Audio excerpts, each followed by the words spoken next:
Fala pessoal, beleza? Hoje vou falar rapidinho sobre algumas coisas que eu aprendi no mestrado. E por que isso? Muitas vezes a gente está em dúvida entre fazer uma pós-lato sensu ou uma stricto sensu, e há uma grande quantidade de diferenças nisso. E eu, como já fiz eu tive duas especializações, uma em direito empresarial e outra em economia, ambas na GV, e agora acabei de concluir praticamente o meu mestrado no IDP. Eu posso dizer para vocês que há sim uma diferença entre lato e stricto sensu, que eu aprendi muita coisa, tanto em uma quanto na outra. Geralmente a lato sensu é uma pós-graduação voltada para a prática, para a utilização de conhecimentos em cenários concretos. E o stricto sensu muitas vezes vai se dirigir a um local mais teórico, a uma disputa muito mais aprofundada dos raciocínios. Então, geralmente, o que acontece? A pós-graduação stricto sensu ela tem um nível de exigência de leitura muito maior. Mas com isso você aprende que existe também um universo de escritores sobre direito, que a gente chama geralmente de doutrina, que é muito diferente daquele que a gente está acostumado aqui no Brasil, quando você olha publicações nacionais. A literatura estrangeira, principalmente a norte-americana, eu considero fantástica, extremamente interessante, tanto na forma com que eles escrevem, na maneira que eles desenvolvem o raciocínio e as preocupações deles, que são muitas vezes práticas.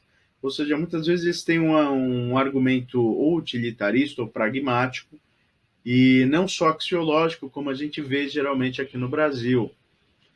E você tomar contato com essas outras formas de redação, eles são muito mais livres lá do que com o nosso modelo, é muito interessante. Até porque lá você, por exemplo, não tem uma plataforma sucupira para colocar artigo A1, A2, B1, enfim. O que vale geralmente é o prestígio da revista, e isso é um tanto quanto idiosincrático, mas leva a gente a considerar muitas coisas sobre o nosso modelo e sobre o modelo lá fora, e talvez por que nós não tenhamos Nobéis aqui, mas existam muito mais Nobéis lá fora. Outra coisa, na pós-graduação stricto sensu, você começa a pensar de uma maneira muito mais crítica sobre o que você lê. Basicamente, na graduação, no início do curso, a gente pensa que vai revolucionar o direito. Eu estudei alguns anos filosofia na FEFELESH, e basicamente você nota que todo mundo pensa que é o próximo Kant, o próximo Hegel, o próximo Hume. Mas o estudante de graduação em Direito também, o estudante de Psicologia começa a diagnosticar todo mundo. É uma coisa normal, quando você tem 17, 18 anos, você começa a sua vida na faculdade, ou até se você é um pouco mais maduro. Você está encantado com aquilo, você está deslumbrado, e você acha que isso tudo vai mudar, que a sua cabeça vai ver aquilo que todo mundo não havia pensado antes.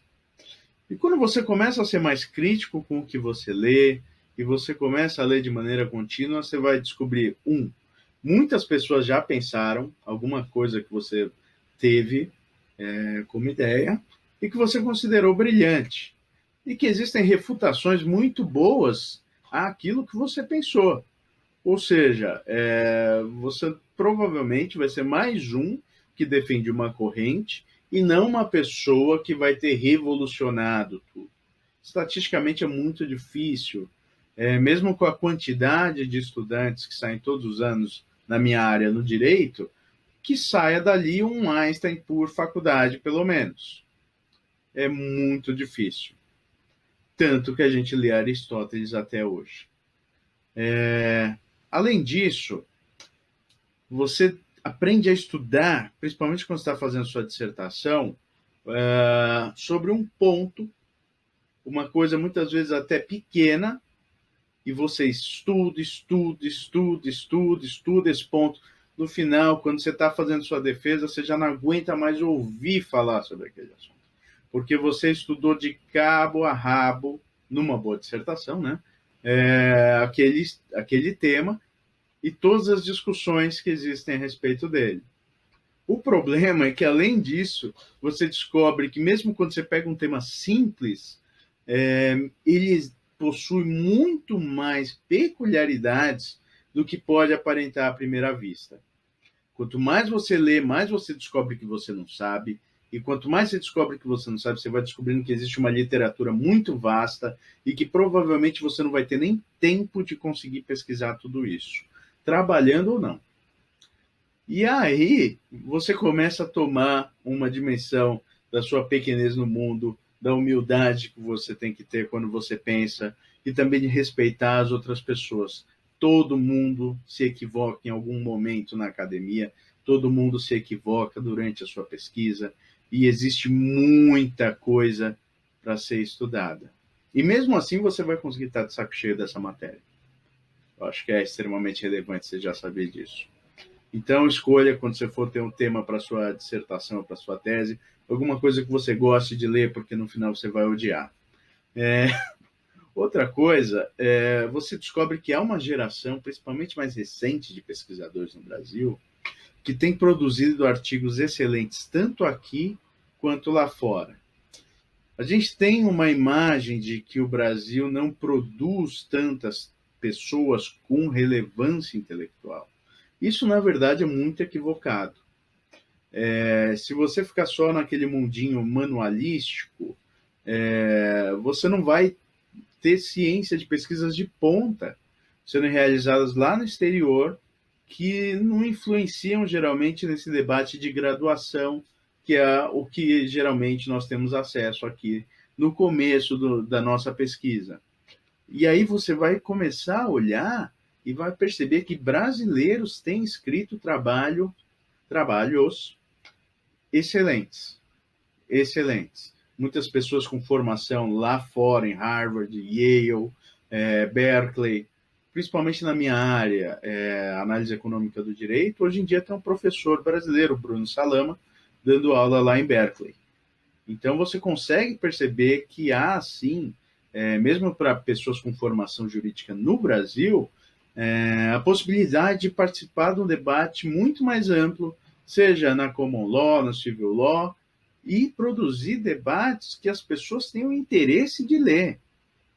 Esse é o mais importante. Escrever alguma coisa que as pessoas possam gostar e não só gostar porque repetiu chavões ou disse aquilo que todo mundo diz, mas porque fez com que as pessoas pensem alguma coisa que seja contraintuitiva. Outra coisa, e relacionado ao que eu acabei de dizer, é que a gente tem que ultrapassar a cultura do manual. No Brasil, um autor famoso é aquele que escreve um compêndio sobre um determinado assunto. E muitas vezes grandes autores eles têm uma monografia sobre um tema muito específico e essa monografia pega de cabo a rabo tudo aquilo, destrincha o assunto e aí a gente acaba não valorizando tanto esses autores porque eles não têm um manual. Ou às vezes uma pessoa que publicou diversos artigos muito influentes, muito interessantes, mas que para a gente o que vale mesmo é quem escreveu o curso ou o manual. Isso é uma coisa que no mestrado e até na pós-graduação da licença você começa a se dar conta de que, na verdade, o manual ele acaba sendo raso pela própria necessidade dele de tratar de diversos assuntos, mas que ele também é uma boa fonte de princípio de conhecimento. Você vai atrás da indicação bibliográfica que ele coloca, você lê esses artigos puxam outros, e aí você começa a ter um universo de discussão muito mais abrangente. E, por fim, o que eu aprendi, eu acho que foi o mais valioso no mestrado, é que eu tenho que continuar estudando sempre.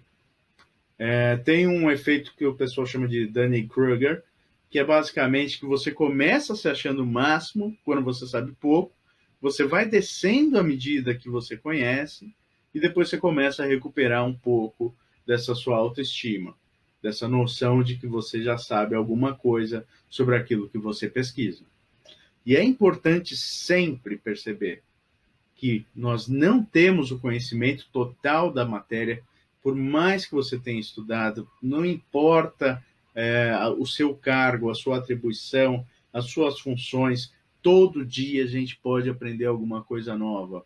Não estão fechados os livros do conhecimento, mas também as pessoas têm que se voltar, às vezes, para os clássicos, para coisas que foram escritas lá atrás, por pessoas que eram tão ou mais inteligentes quanto os autores de hoje, e repensar muitas vezes essas discussões que elas colocaram. Então é sempre importante ter humildade, saber que a gente não é o dono da verdade e, principalmente, conseguir continuar pesquisando sempre. Para mim, é uma tarefa que me dá imenso prazer e eu espero que para você que está vendo esse vídeo e deve estar interessado ou em ingressar ou estar cursando um mestrado, que tenha também esse sentimento de prazer ao pegar um artigo bem escrito, alguma coisa bem feita, e você falar, poxa vida, eu queria ter feito isso, ou nossa, como isso me abriu a cabeça. Beleza, pessoal? Se você curtiu esse vídeo, curta, comente, compartilhe, se inscreva.